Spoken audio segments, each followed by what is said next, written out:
Hello everyone, Jahan, and today we will do M. Laxmikant's Indian Polity, Chapter 1, that is Historical Background. So, here is some features and facts that number of question asked in civil services examination. So, in 2002, there were trend of 12 questions in preliminary examination. They went to 22 in 2004 and 20 in 2012, 18, 15, 22 again in 2017, and then 15 in 2019. Now I have the sixth edition, so I'm not aware about the questions asked in the 2020, 2021, 2022, and this year I know that only few questions, hardly one to two questions were asked from polity side. So weightage is quite good in polity section as per your GS2 also concerned. But thing is that UPSC keeps on changing its trends. So it is not sure whether what type of question, what number of questions can be asked in 2024 next year prelims examination. But it can be said that the weightage will be quite good because the questions will be more current affairs oriented uh, rather than static part. All right. So there is in the mains as well. You can see the number of questions asked. All right. In 2001, 30 questions, and 2019 came to 125 questions. So it has a good weightage. A complete GS2 is dedicated for polity governance. All right. You can see these things have been given about the mains examination of civil services. Here we have GS2. All right. GS2 in which governance, constitution, polity, we have to study social justice and international relations. It carries 250 marks. And if you understand polity, it would be quite beneficial for you guys. Okay, now we are going to historical background. All right, friends. Okay,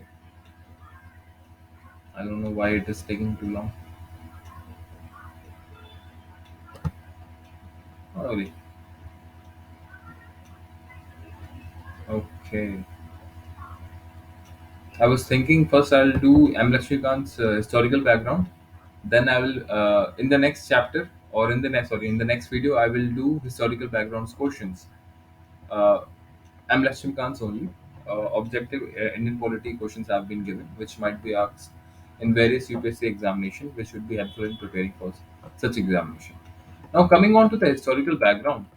Now, we know that Britishers came as traders in 1660, oh, sorry, 1600s, and later on they fought the Battle of Buxar in 1764, and in which it came out as a major power.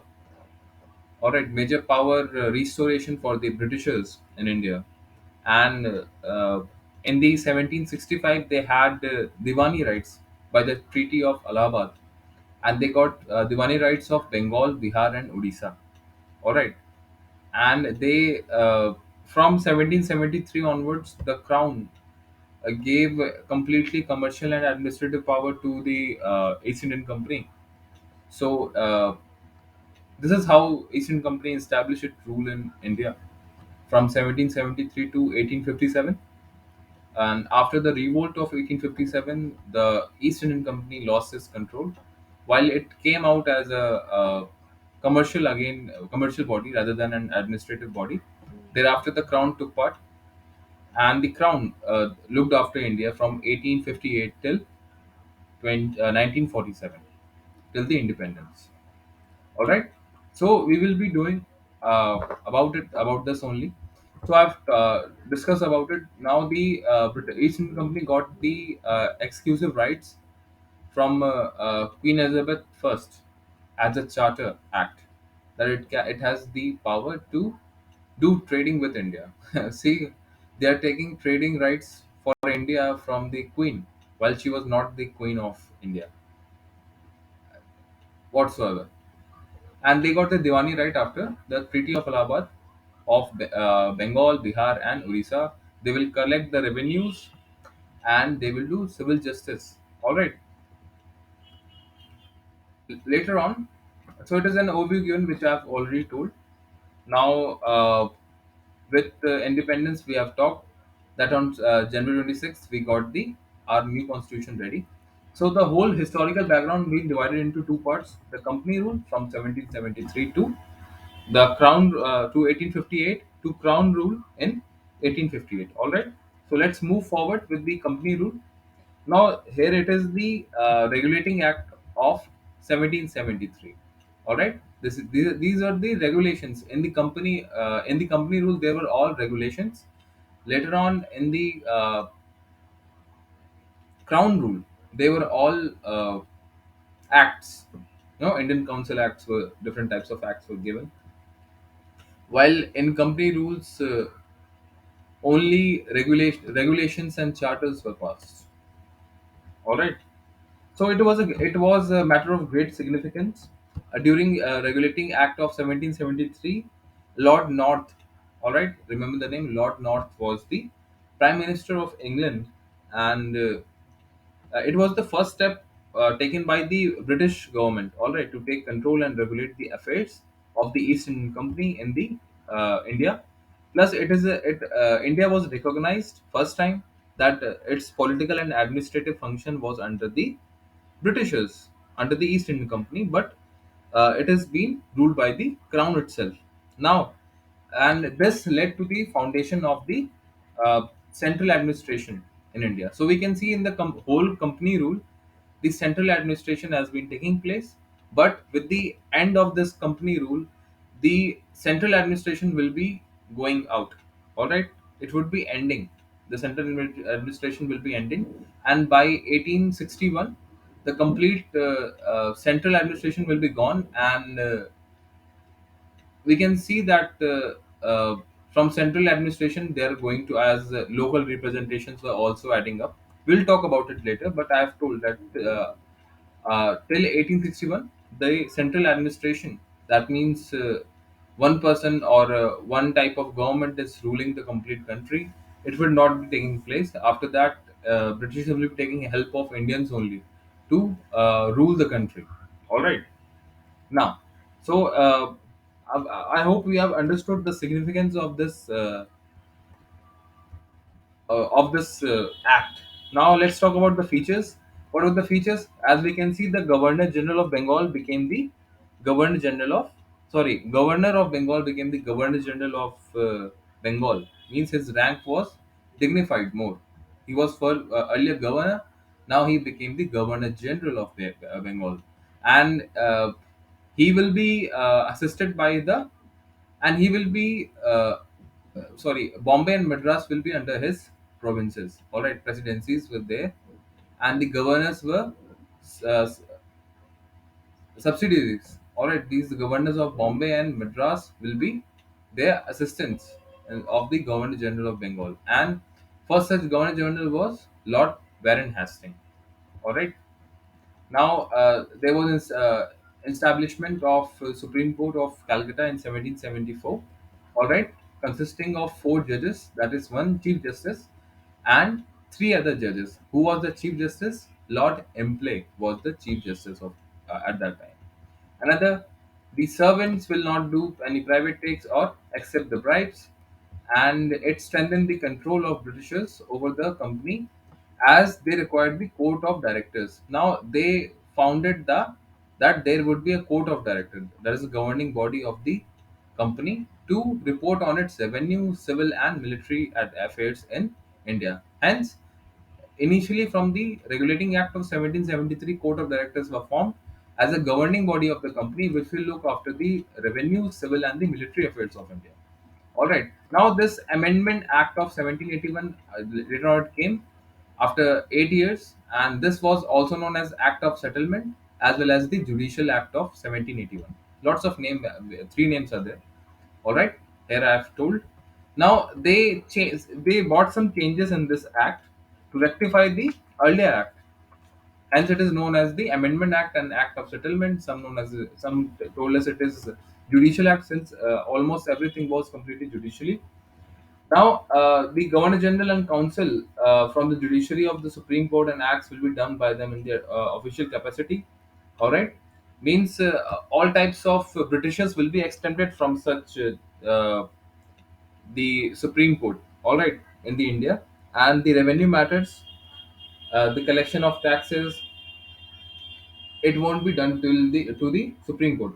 All right, it is the excluded, and Supreme Court excluded the matter of completely revenue collection and everything. All right, and it will have the judiciary of all over the inhabitants of the Calcutta, and the Hindus will be treated as per the Hindu laws, and the Muslims will be treated as per the Mohammedan law. All right. Now, if somebody want to do some appeals, he cannot go to directly Supreme Court, but firstly he has to go through the provincial court. Thereafter, he will go to the Governor General Council, and after that he can go to Supreme Court of Calcutta. All right, though it was not allowed at that time. Now, and it also empowers the Governor General Council to frame, regulate, and for the provincial courts and councils. Thereafter, we had the Pitt India Act of 1784. After 3 years, it happened from 1781, and William Pitts was the PM of England at that time, and it was the first time that Britishers accepted that India is under the position of Britishers. All right, they glorified that the British position of India, no other country can take uh, do business in India without the consent of the Britishers. All right. Now, no, now they have distinguished between the commercial and the political function of the company. All right, they had the court of directors for to manage the commercial purposes, and they had the board of control to manage the political affairs. All right, so it was the first time through the Pitts Indian Act we can see that the dual form of government we are seeing. All right. Now, it also empowered the Board of Control to supervise direct for the civil and military government to revenue of tax collection in the British position of India. So this time, this through this act, it is can be known that the Britishers were interested in India, and they have officially taken that India is under the position of Britishers. All right. Thereafter, we have the Act of 1786, which have Act of 1786. Now, Lord Cornwallis was appointed the Governor General, but he had two demands. All right. Firstly, that he can override the decision of council in special cases, and he also wants to become the commander in chief in the India. All right, which was accepted, and later on in the we had the Charter Acts of 1793. Now these there are four Charter Acts which were passed every 20 years. All right, now this Charter Act features were there that it extended the override powers. That means the what are the powers which were asked by the Governor General at that time, so that Cornwallis, whatever he has asked from the British government, it was passed completely to the all the governors and presidencies of that area. All right, it made the Governor General more powerful, and all right, and subordinate presidencies of Bombay's and Madras. All right, and it extended the trade monopoly of the company for another 20 years. That means every 20 years charter acts will be done, and another 20 years they will be getting the sole purpose to the they can give sole purpose to the East Indian Company for the trade in India. Now, uh, it also provided that earlier Lord Cornwallis wanted that he wants to be commander in chief, but new rank of commander in chief was formed in India, and it was said that the Governor General's Council will not be having commander in chief in it unless and until he is appointed. All right, and they also told that the members of board of controls and their staff, their salaries will be cutted out from the Indian revenues. So this was the Charter Act of 1893, I believe.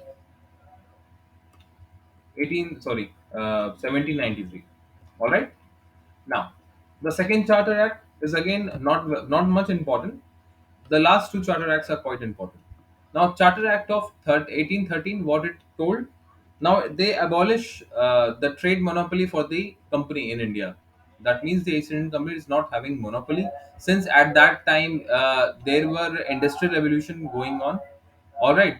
So due to industrial revolution, people have been asking that they also want to go to India. They also want to have good money. All right. But earlier, monopoly was given to the British East Indian Company, but now the monopoly was gone. Though the tea as well as the trade with China was still had monopoly for the East Indian Company, and it also asserted that the sovereignty of British Crown over the company's territory in India. All right, and it also allowed that the Christian missionary to come to India for the purpose of enlightening people. That the missionaries Christianity was coming on to India through this Charter Act. Western education was coming in. Along with that, the local government was given power that they can take the revenue from the peasants, and if they don't give it, you have right to punish them. All right. So now, later on, after 20 years, another Charter Act of 1833 was formed, and this is another important act. Now, last two Charter Acts are quite important. In this Charter Act of 1833, the Governor General of Bengal became the Governor General of India. All right, and all the military and civil powers were attested to him, and it act was created in such way, and he will be the government of India has the authority over the British India, and Lord William Bentinck was first Governor General of India. All right, and it also deprived the governor of Bombay and Madras of their legislative power. That means no legislative power can be made through in the governors of Bombay and Madras. Everything will be invested in the Governor General of India itself. All right. Now, Governor General of India will also be having some exclusive legislative power for the entire British India. He can make the orders. All right. The laws made under him previous acts were known as regulations earlier, but now they will be known as act. Now, in the Charter Act of 1833, it is noted that earlier all the rules and laws were known as regulations, but through henceforth of Charter Act of 1833, all the regulations were known as acts. All right. Now, it also abolished all of the commercial purpose of East Indian Company, and the East Indian Company purely became the administrative body. All right. And the Charter Act of 1833 attempted to introduce a system of open competition for civil services selection. All right, though it was neglected by the Court of Directors. All right, the Court of Directors neglected that Indians should not be given chance in the civil services, though it was an attempt. The first attempt it could be done for the civil services was in 1833. The first step was taken by the Britishers to introduce the civil services, though it was not accepted or opposed by the Court of Directors. Later on, the last Charter Act was 1853, and this was a very important act, and this was the last of the series of Charter Act passed in the Parliament between 1793 to 1753, and it gave to landmark to the Constitution. All right, and it was separated first time the legislative and executive of the Governor General's Council. Now, earlier the Governor General's Council had both legislative and executive process functions, but through this act first time there was bifurcation. That means the centralization was completely eradicated. It started to eradicate. Now the legislative power of Governor General's Council was separated than the executive. All right, and it provided for additional six new members called the legislative councillors of the council, and there will be six more members of this Governor General Council. Now, this Governor General Council was now known as the Indian Central Legislative Council. All right, and the six new members were were councillors in the Legislative Council itself. All right, and again, first time it was a parliament. It was parliamentary system was adopting in India. First time it can be said that. Along with that, the as per the thanks to the Macaulay Commission, sorry, Macaulay Committee, they started, they regulated that in 1854 that the civil services should be open for the Indians as well. All right. Now it extended the company's rule and allowed to retain possession of British territory. All right. And for the first time, the local representation. Understood. The first time the local representation in India, the Central Legislative Council of the six new legislative members of the Governor General Council, four members were appointed by the local provincial government of Madras, Bombay, Bengal, and Agra. That means local representation started in the British Legislative Council. That means the system which we have today started at during 1853. That means there will be local representation, though they will not be Indians, they will be British only. But people from different presidencies like Madras, Bombay, Bengal, Agra, these type of provinces, local provinces, uh, s- members will be called. All right, that means out of six members, four members will be called out from these local provinces to represent those presidencies in the legislative council to look after it. All right. Now, in 1857, revolt happened, and in 1858, the crown came. All right, the crown came, and after the coming of crown, the East Indian Company was abolished from India. Though they could still trade, but they cannot do the administration. They became a what can be said, a commercial body. All right, the Government of India Act of 1858. All right, 1858, the Government of India Act of 1858. Yeah, and I have not told you, I've forgotten to tell you that in the previous act itself, why it is important. The East Indian Company was not given 20 years of the time frame. All right, in the last 1853 Charter Act, every charter act 20 years time duration was given to the East Indian Company, but in this charter act no such time fixation was done by the Britishers, and it was clearly suggesting that the East Indian Company is now working under the crown, and their validity is only up till the parliament's until the parliament is requiring it, else they will be removed. All right, now the Government of India Act was there. All right, so it was in 1857 was the first war of independence of Sepoy Mutiny, and after that there was the British started the Act of Good Governance in India, and they abolished the East Indian Company and transferred the power of government, territory, and revenue to the British Crown. That means the completely administrative purpose of the East Indian Company was transferred to the British Crown, while the commercial purpose was still with the East Indian Company. All right, the feature of this act were formed, and it provided. Let me complete it. Okay, yeah.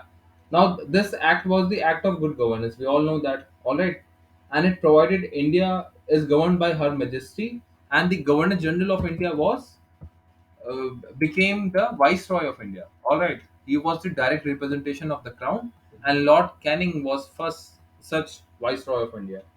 All right, and it ended the dual form of government. All right, that means we can see that the from centrally governed to from centrally governing body coming on the Eastern Company, becoming a central governed country, from centrally governed country to a dual form of country, sorry, dual form of government. And through the Government of India Act of 1858, that dual form of government also directly also ended. All right, that means the board of control and the court of directors, they were all abolished. Now, it created a new office known as the Secretary of State of India, and he will be part of the British cabinet, and he will be sitting in the London, England, and that guy will be running the complete show of India, and the Viceroy will be a puppet of him, though he is a crown representation. All right, and he will be helped by the 15 member council also. All right, and the Secretary of State in Council is a body of corporate capable of suing and being sued in India as in England. All right, now let's move forward. And this is Indian Act of 1861. We can see. And Indian Council Act of 1861, the British government felt the necessity of seeking the cooperation of Indian in the administration of the country. So three acts were engaged by the British Parliament in 1861, 1892, and 1909. All right. So through this Indian Council Acts of there are three acts, 18 Indian Council Acts. There were three acts total, and they wanted that Indians should also come in forward in the public administration, for which they made out three laws, three council acts in the 1861 firstly, thereafter in 1892, and then in 1909. All right. And now we can see that the viceroy can nominate Indians as non-official members. In this act, the viceroy can nominate the non-official members, those who are Indians. Non-official members means Indians. Official members are Britishers. So viceroy can elect any three, nominate any three Indians or the non-official members, and who was at that time the viceroy? It was Lord Canning, and whom he nominated was Raja of Banaras, the Maharaja of Patiala, and Sir Dinkar Rao. All right, these were the three people who were nominated by the Lord Canning, and he also all right, and he we can see that the initiation of process of decentralization can be seen. All right, that means decentralization of decentralization could be seen by restoring the legislative power to the Bombay and Madras presidencies. That means the legislative powers were earlier it was taken and given to the Governor General of India earlier, but now here we can see that those legislative powers were again given to the separate presidencies like Madras and Bombay, and it was completely different. That means a reverse centralization tendency that started from the Regulating Act of 1773 and reached to its climax under the Charter Act of 1833. All right, in the Charter Act of 1833, that was told the second last Charter Act, we can be it can be seen that the it went to its peak and it transferred all the powers to the Governor General of India.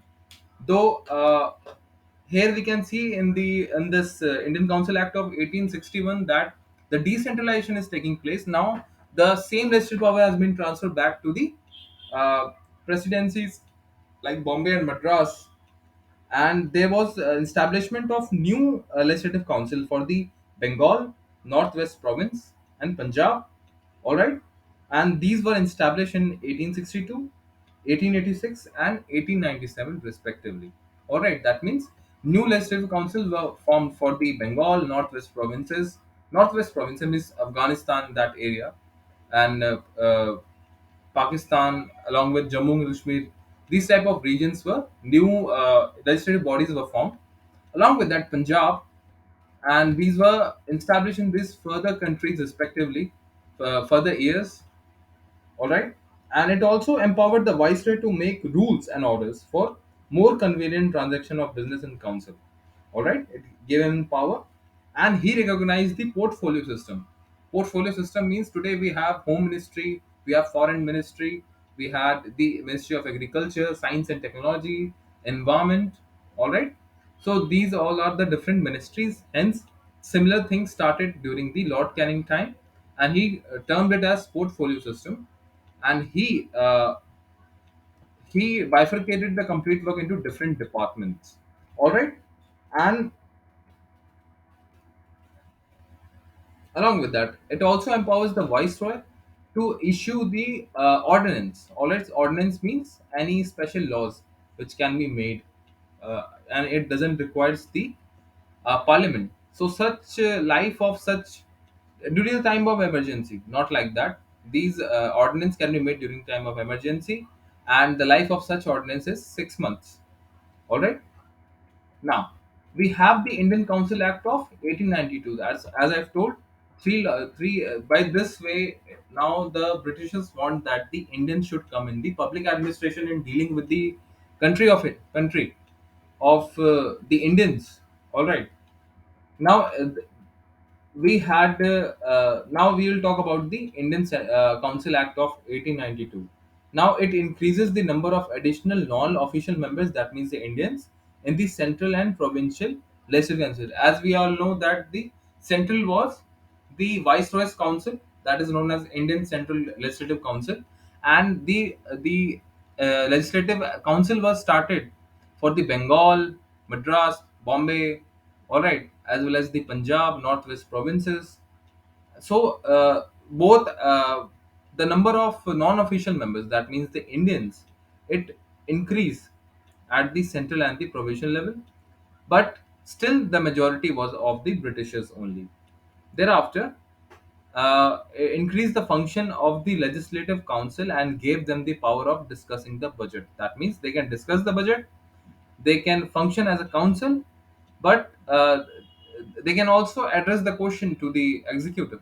All right, they can also address the question to the executive. They have the power to discuss the budget, all right, and it provided the nomination of some non-official members of the Central Legislative Council by the Viceroy on the recommendation of the Provincial Legislative Council and the Bengal Chamber of Commerce, and that of the Provincial Legislative Council by the Governor on the recommendation of district boards, municipalities, universities, trade associations, zamindars, and chambers. That means uh, now the provincials can recommend the names of the Indians, of the non-official members, to go and represent at the Central Legislative Council on the basis of recommendation of zamindars, municipality members, district boards, all right, and the members of the Provincial Legislative Council and the governor's recommendations, all right, and the provincials and the Legislative Council members. All right. Now, the act was limited and indirect provisions for the use of election in filling up some of the non-official seats, both in central and provincial legislative council. That means this act made limited and indirect provisions for the use of election in the filling up some of the non-official members. That means elections were taking place for the non-official members. That means the Indian. And the word election, however, does not mean in this act that the process describing nomination made on the recommendation of certain bodies. Now, this election doesn't mean that you are going and doing the paper ballot system from asking the population of the complete province to get elected people. Now the election is completely based on the people who are at the legislative council, and the governor and the members are now choosing some person in the election through the election, and they are sending those guys to the central legislative council, CLCs. All right.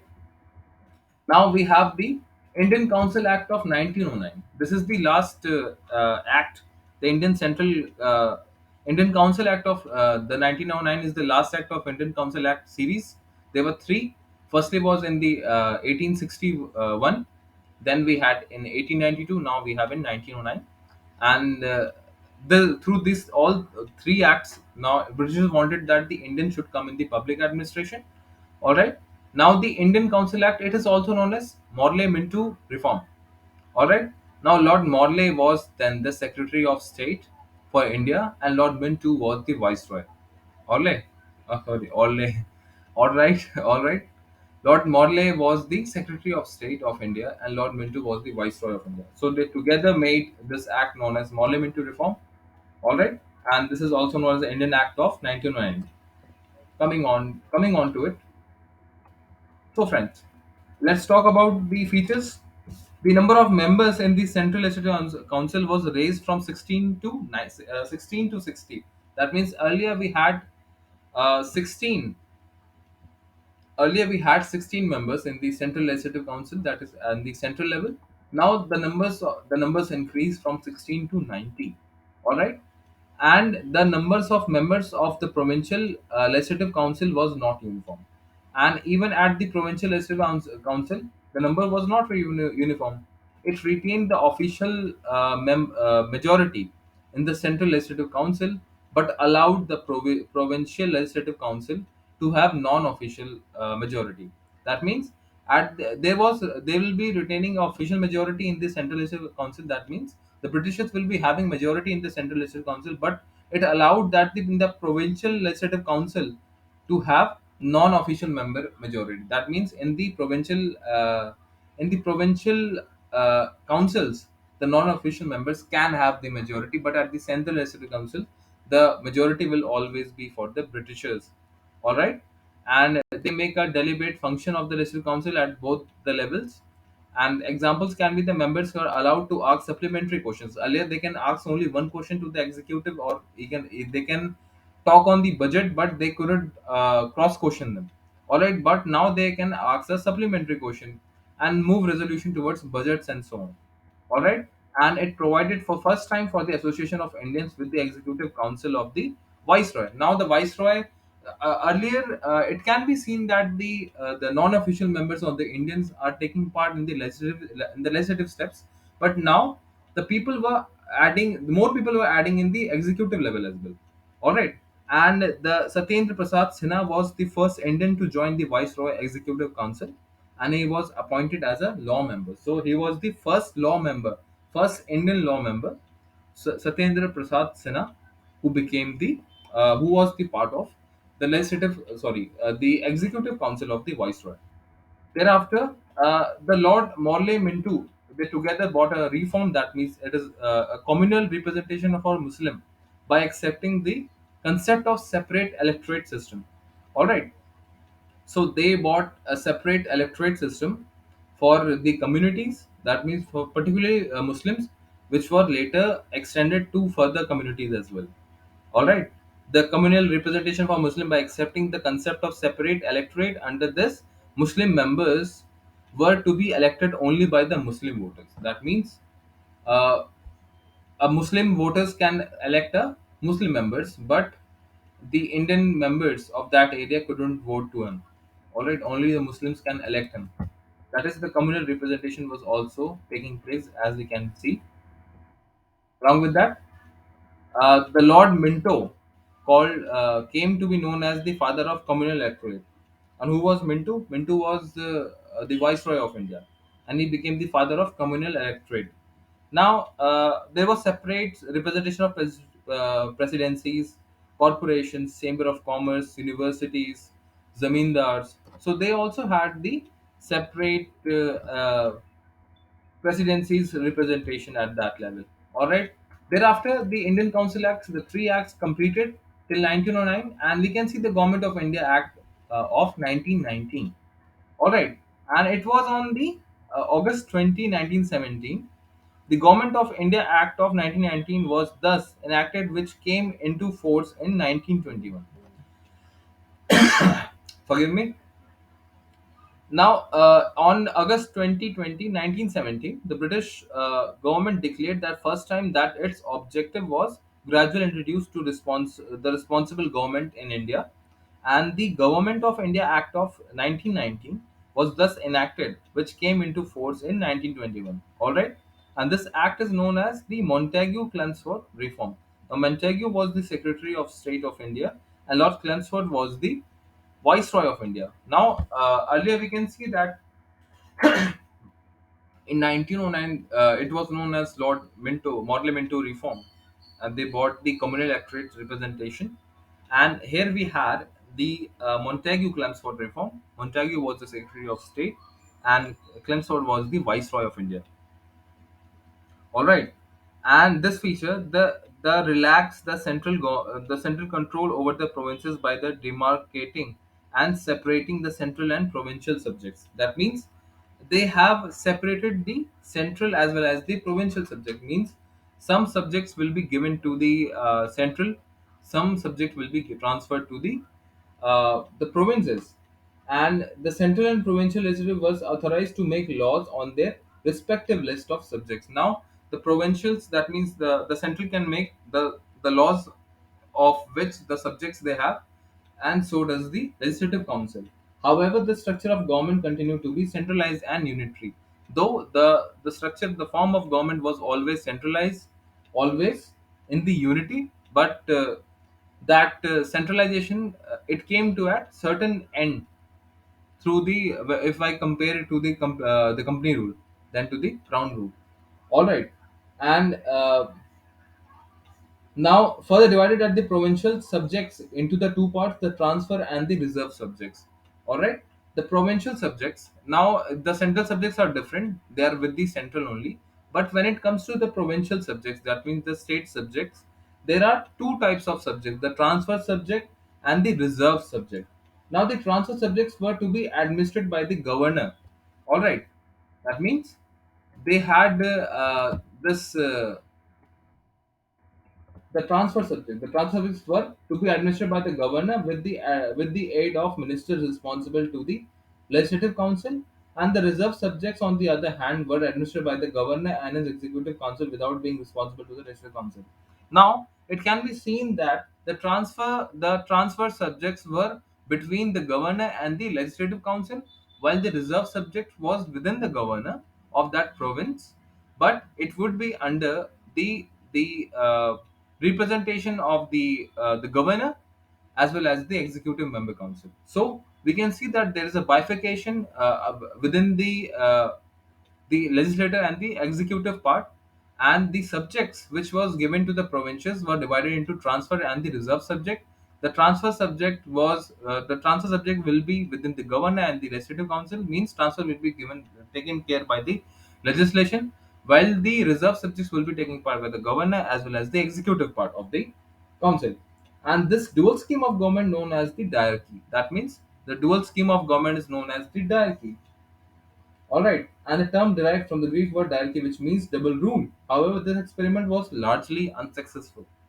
All right, now it introduced for the first time bicameralism and direct election in the country. That means it introduced the first time the bicameralism as well as the direct election in the country. The Indian Legislative Council was replaced by the bicameral Legislative Council, consisting of upper house, that is the Council of State, and the lower house is the Legislative Assembly. All right, the in the country, the Indian Legislative Council, that means in the at the central level, there were two houses now, the upper house and the lower house. All right, so and the bicameralism can be seen in the central level first time through which act? This was Act of 1909. Sorry, 1919, Government of India Act of 1919.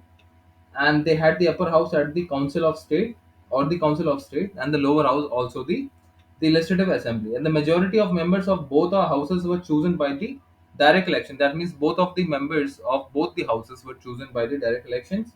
It requires the three of the six members of the Viceroy Executive Council, other than the Commander in Chief, were to be Indian. All right, other than the commander chief, were to be Indian. That means Viceroy's Executive Council. It requires that the three out of six, the total six members Executive Council is there.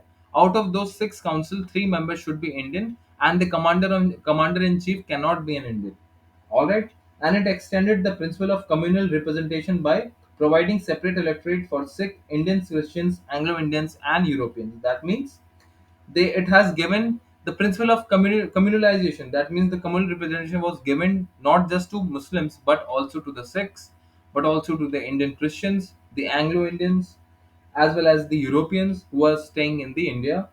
All right, and it granted franchise to a limited number of people on the basis of property, tax, and education. That means the franchises was given to the limited people who are rich, who are very educated, who can give a good number of taxes. All right, and the new office of the High Commissioner of India in London. There was a new office of High Commissioner in London, and it transferred him to some of the function hereditary performed by the Secretary of State in India. Now it provided an establishment of Public Service Commission, hence Central Public Service Commission (CPSC) can be seen. All right. So it provided an establishment of the Public Service Commission. It also started in the 1919, known as the Central Public Service Commission, and it was set up in 1926 for recruitment of civil servants. All right, and it separated for the first time the provincial budget from the central budget and authorized the provincial legislative to enact on their budget. That means the provincial legislatures can enact on their budgets, though the budgets will be bifurcated from the central budget. All right, and it also provided the appointment of the statutory commission to inquire into the report on its working after 10 years of the coming into field. That means after the Montagu Clause for the reform, that is the 1919 Government of India Act was passed, it was also said that a report will be made. to under what such extents these these changes have been taking place in India. All right, and after 10 years, that is after the 1919s, 10 years, uh, 10 years, the laws will be redefined, and those laws will be rectified whether those laws which are implemented in India are working or not. All right, and but after 10 years, remember, after 10 years they told, that means it was said to be coming in 1927, sorry, 1929. A member will be sent from the British Commission to see whether the changes have been taking place in India or not. And hence Simon Commission came in 1927, 2 years before the 1929. All right, from the schedule, it was scheduled at 1929, and though they came in 1927, and the British government announced the appointment a seven-member statutory commission. That means that was a statutory commission of seven members, and under the chairmanship of Sir John Simon, to report the condition of India under its new constitution. All the members of the commission were Britishers, and the members of Simon Commission were completely Britishers. They were sent from the Britishers side, and hence the parties boycotted the commission. I don't know why, what they did, just because all members were from the British, all members were Britishers. That doesn't mean you boycott all the complete commission, because since these parties, this commission was sent from the British side. They came from London, and there was hardly any Indian in London at that time at such level, at the parliamentary level. I mean, so whom they can send at the Indian level? They can't send Indians from the India only. All right, and they had this problem that why all Britishers are there. So I don't like that boycotting Simon without any reason initially. Now let's come to the story why it became a violent step. The commission submitted its report in 1930. That means they submitted the report in 1930, and they recommended that the abolition of diarchy, extension of responsible government in the provinces. That means the diarchy, the upper house and lower house, will be abolition in the provinces, establishment of federation of the British India and princely states, continuation of communal administration, and so on. That means there should be an establishment of federation of British India and the princely state. That means the princely state should be added in India. He told that it was a good thing which he did. Along with that, he also told that the communal electorate should go on, which was not good. And he also he said that there must be abolition of the diarchy's extension. Diarchy means two form of government, that the separate powers were given to the Indians at the legislative level. So he was against it. So simple thing, if you boycott a commission and members who came from London, so what do you expect in return, right? And the proposal of the commission, the British government convened three rounded table conference, and after that thing happened, three rounded table conference took place, and the conference of the representation, and representation of the British government, and British India and Indian presidency state. All right, they had the three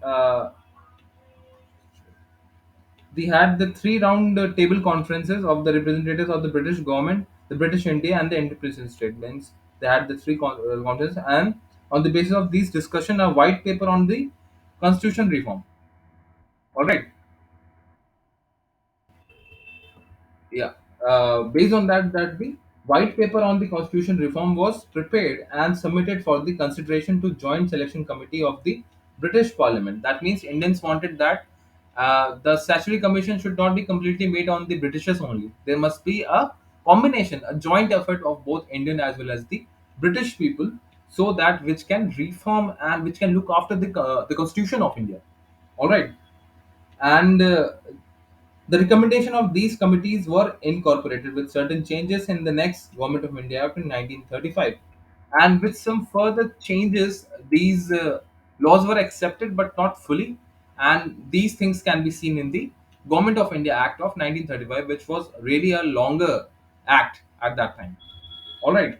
And we have the communal awards were given in 1932. Ramsay MacDonald, the British Prime Minister, announced a scheme for the representation of minority, which came to be known as the Communal Award. All right.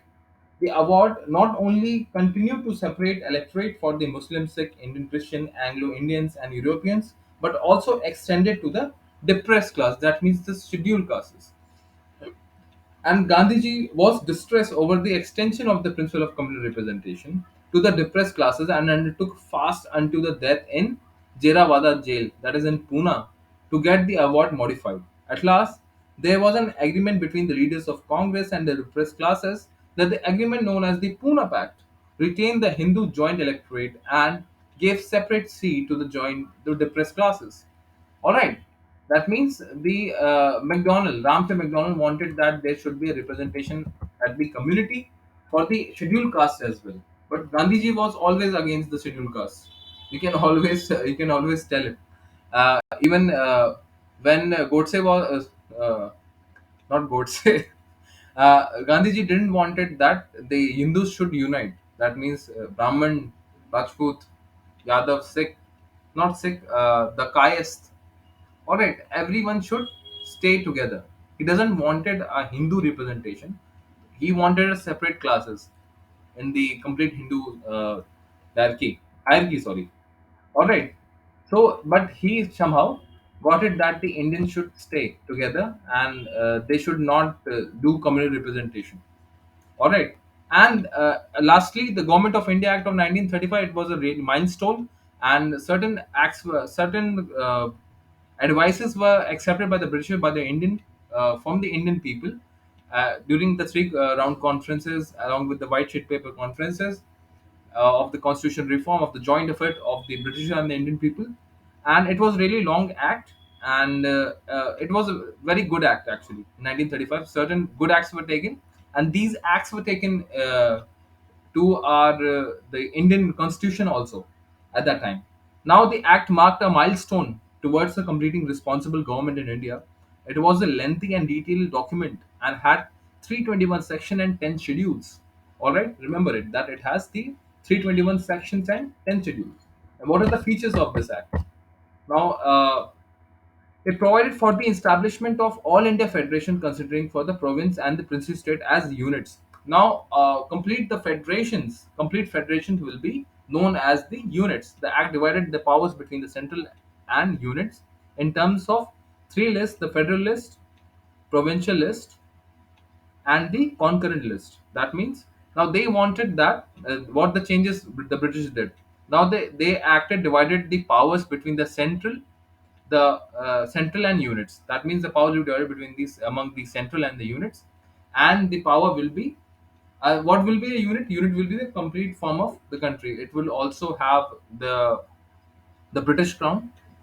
It will also have the princely states as well as the provinces. Together they make a unit, and the power will be bifurcated between the centrals and the unit based on three lists: the federal list, the provincial list, as well as the concurrent list. The federal list has 59 items, the provincial list had the 54 item, and the concurrent list has the 36 item, and the rest of the powers were given to the viceroy.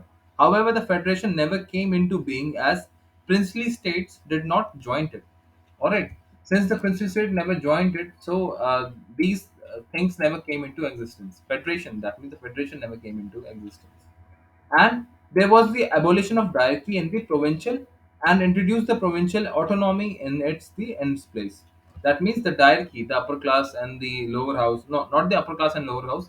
Diarchy means the change or transfer subject as well as the reserve subject. These all things were abolished in the provinces, and it introduced the provincial autonomy in the place. That means provincial can the provincials, the places, the presidencies can do, the units can do things on their own, and they have the autonomy to do it on their on basis of their own requirement, and they do not require some additional help from the central government. All right. And the provinces were allowed to act as enormous unit of administration in their defined sphere.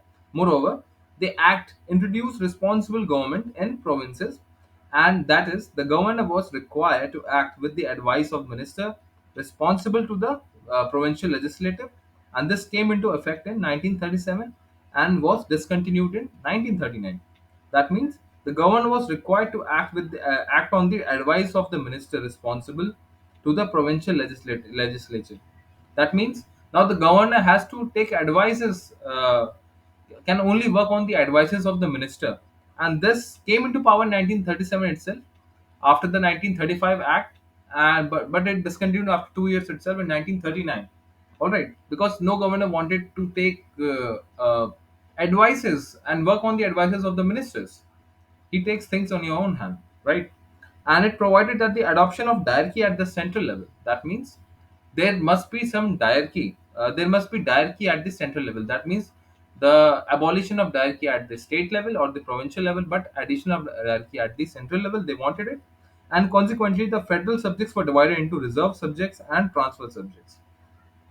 All right, and the federal subjects, that means the subjects which are presented in the federation, that means in the central level or the together, federation means together central level, were divided into reserve subjects and the transfer subject. However, this provision of act did not came into operation at all, means this was never accepted by any of the people. That means nobody wanted to have this form of thing that you can bring hierarchy in the state level, but what's the point of dividing the federal subjects into reserve subjects and transfer subjects? It was of no use. All right, and it introduces the bicameralism in 6 out of 11 provinces. All right, that is bicameralism. It came out. That means the upper house and lower houses system came in the 6 out of 11 provinces. That means total 6 provinces were having this bicameralism, upper house and lower house. Thus, the legislature of Bengal, Bombay, Madras, Bihar, Assam, and United Provision, today known as Uttar Pradesh, were being made as the bicameralism, consisting for the legislative council, that is upper house, as well as the legislative assembly, lower house. However, many restrictions were placed on them, so it was not that fruitful. But at least they made that such initiative at that time, and it further extended the principle of the communal representation by the providing separate electorate for the depressed classes, the scheduled castes, women, and labor. That means they made a separate electorate for the women, the laborers, and the scheduled classes. For the depressed classes, also known as, they had the separate electorate system, and it abolished the Council of India established by the Government of India Act of 1858. That means they abolished the Council of India. All right, they abolished the Council of India and established the Government of India Act of 1858. That means earlier, Indian Council Acts, three acts were formed at that time in 1858, thereafter in 1861, and then in 1892. And these Indian Council Acts were later changed into the Government of India Act of 1858. All right, all certain Council Acts were changed into the Government of India Act of 1858. Now, the Secretary of State for the India was provided with the terms of advisory, and the extension of franchise was about 10% of the total population get the voting right. That means the 10% of Indian people will getting the voting right, and those 10 people will be some rich classes. All right, even some zamindars having good establishment, and they had given some proper votes, men with various big lands, you know, and they provide the establishment of Reserve Bank of India to control the currency and credit of the country. That means they will be having a Reserve Bank of India through 1935 Act. It was formed, and it provided the establishment of not only a federal service commission but also a provincial public service commission and a joint public service commission for two or more provinces. That means there will be a central public service commission, a provincial service commission, as well as a joint public service commission within the two provinces. All right, and it provided the establishment of the federal court, which is set up in 1937. That means they will be also be having the federal courts, federal courts. All right, the Togetherness Court, and which was established in 1937. And now we will do the Indian Independence Act of 1947.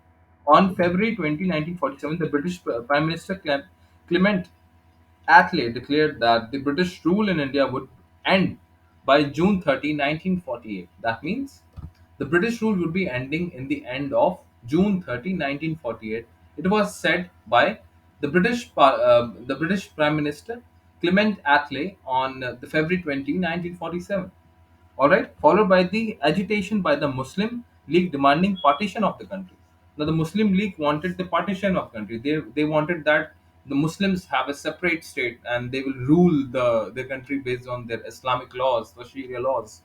Forgot not what they have done, and still they are living in our country. I don't know why.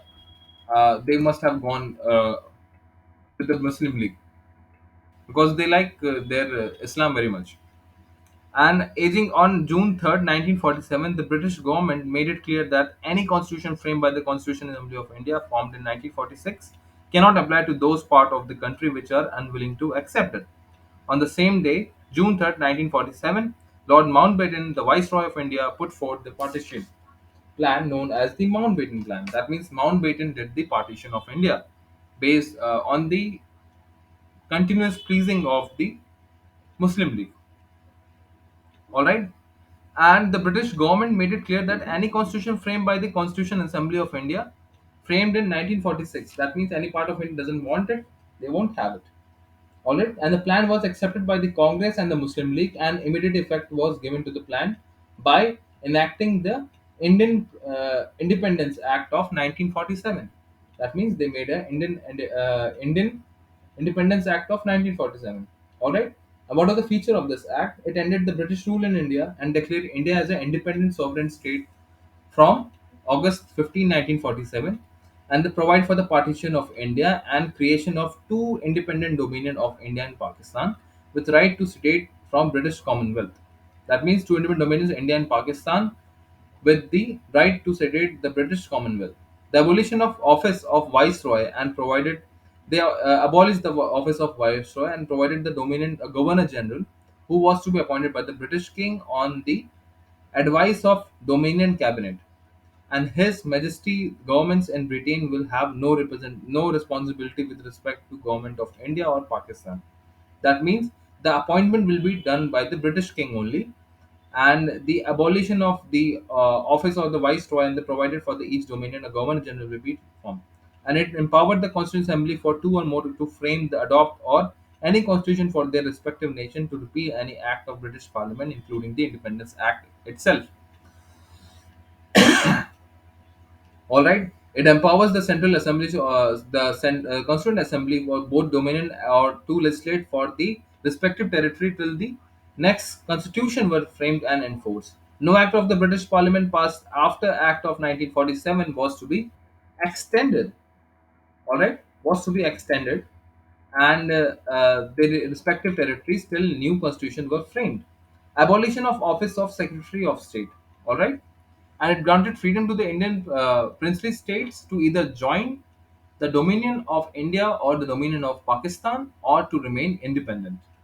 All right, and it designated the Governor General of India as the provincial governor as the constitutional nominous head of the state. All right, he was a nominated head of the state, and it dropped the title of Emperor of India, the royal titles, or the King of England, and it discontinued the appointment of civil services and representation of posts by the Secretary of State for India. That means they discontinued the appointment to the civil services and reservation of the post by the Secretary of State. All right, the Lord Mountbatten became the first Governor General of new Dominion of India. That means he was the first. Lord Mountbatten was the first British uh, first British Governor General of India of the new domain of India. All right, and he sworn in Jawaharlal Nehru as the first Prime Minister of the independent India, and the Constituent Assembly of India was formed in 1946, being the Parliament of India of the Indian. All right, that means the Lord Mountbatten was the first British Governor General of independent India, and he was the last Viceroy of India as well. All right. C. Gopalachari was the first and last Indian Governor General of India. C. Gopalachari was the first and last Governor General of India. And in 1950, Dr. Rajendra Prasad became the first President of India. All right. So this is how our chapter has ended, and I will be given. I will be doing some. I'll be doing some questions also based on that, and I have formed it as well. I've taken it from the objective Indian polity of M. Laxmikant. We will do it in the next chapter, or sorry, in the next lecture, and we will do it together. And really, I hope it really helped you all. Let's do some notes and references Battle of Buxar 1964, and the one he writes, the Mughal Emperor Shah Alam given it to. All right, introduction of the British Parliament, then and Prince William Pitt.